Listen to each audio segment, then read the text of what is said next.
সব ঠিক আছে তো গরিমা মা? হ্যাঁ, হ্যাঁ চিন্তার কোনো কারণ নেই। নাচ খুব ভালো হয়েছে, খুব ভালো প্রোগ্রাম। তুমি তো গ্রুপ লিড করবে, তাই তো? হ্যাঁ। আচ্ছা গুরুজি, আমি এখানে আসার আগে আপনার ওয়ার্কশপ ছিল, তাই না? হ্যাঁ, মানে কেন?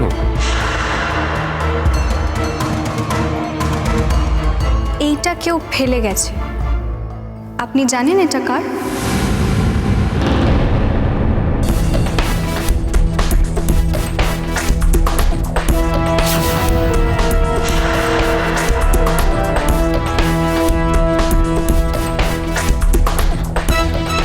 ও, এত মেয়ে আমার কাছে শিখতে আসে, তো আমি কি করে বলবো এটা কার?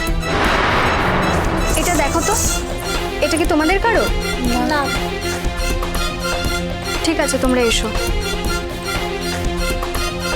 আমি বলি কি যে এটা এখানেই রেখে দাও, যার দূর সে এসে না হয় নিয়ে যাবে।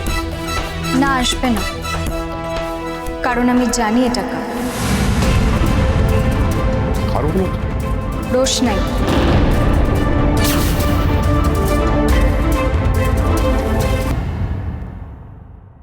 আপনি চমকালেন যে?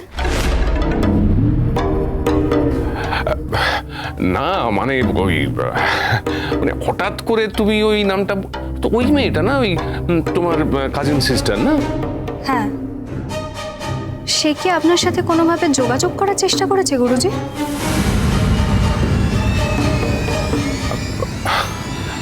আমার সঙ্গে ওই মেয়েটা? কই না তো।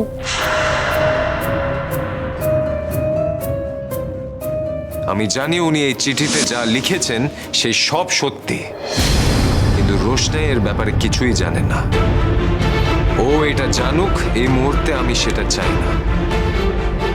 আপনিও নিশ্চয়ই সেটা চান না। তাই এই সব কথা আমার আর আপনার মধ্যে থাকাই ভালো। আরে না না, ওই মেয়েকে আমার সঙ্গে যোগাযোগ করার সাহস পাবে নাকি? হ্যাঁ, তাও ঠিক। আমিও তো সেটাই ভাবছি। আসলে এতটা একই রকম দেখতে একটা জিনিস দেখলাম তো, এটা আমি ওকে অনেক দিন ধরে পড়তে দেখেছি। ও মোটে ঠিক আছে, মানে ঘটনাচক্রে দুটো জিনিস তো একরকম দেখতে হতেই পারে। মা বারবার বলেছিল আরণ্যক হাতে যে ব্যান্ডটা পড়ে, আর সেদিন যে ছেলেটা অ্যাপিয়ার হয়েছিল রোশনাইয়ের স্বামী হিসেবে, তার হাতেও ওই সেম ব্যান্ড ছিল। আর আরণ্যকের কাছে এই প্রশ্নটা নিয়ে যেতে আরণ্যক বলেছিল এরকম ব্যান্ড কি পৃথিবীতে একটাই আছে?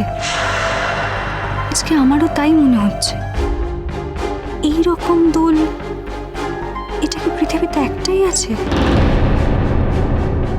কিন্তু আমার বেলাতে এত কোইন্সিডেন্স কেন হচ্ছে সেটাই তো বুঝতে পারছি না। রোশনাই সোম থেকে রবি প্রতিদিন রাত 8:30টায় স্টার জলসায় ও ডিজনি প্লাস হটস্টারে।